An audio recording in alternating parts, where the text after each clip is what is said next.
So we've come to know what Atlanta Falcons head coach Dan Quinn is all about: toughness, competition, and teamwork.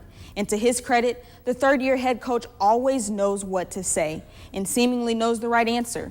So hopefully he can answer this one question: what happened in Super Bowl 51?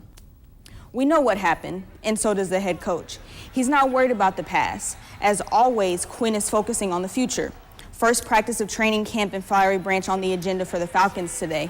And good news moving forward for Atlanta: no players on the physically unable to perform list. Amid contract negotiations, Devontae Freeman was in attendance.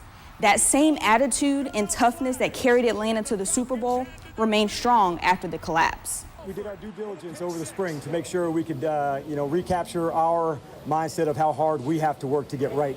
And once we're here in the training camp, how good can this team get? That's really where our focus is. We know so many things that we can get better at. And when they push each other like they do, they've created this environment that they push each other and they hold each other accountable. When you're in that kind of environment every day, it kind of fuels you to be at your best.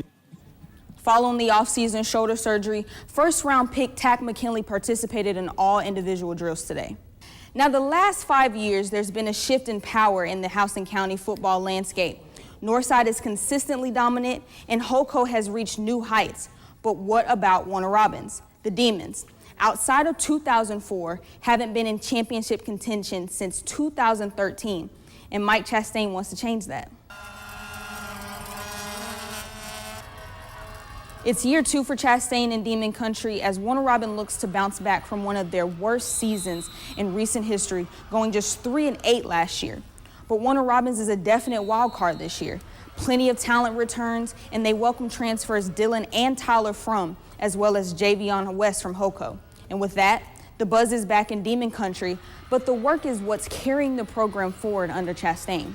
Momentum carried forward throughout the off season. There was a lot of excitement around our program in the off season, and we had a really good off season. We've had a really good summer so far. We still got a few more weeks of the summer, and then we get ready to kick off the season. We just got to keep getting better every day. Win the day, attack the day. Today's the day is our big slogan right now for this year, and we just got to keep grinding every day.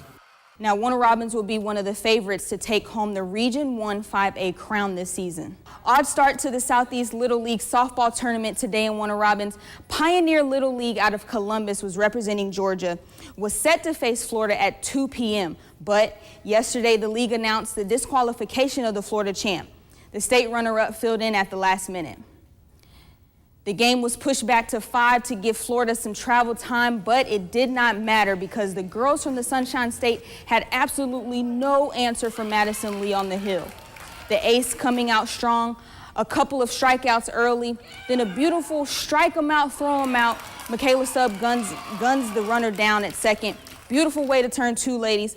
Runs hard to come by early, mainly because Lee was just throwing pure gas. Georgia strings some runs together in the 4th, and they roll in round 1, 5-0. That's going to do it for me, guys. Let's send it back over to Katie at the desk.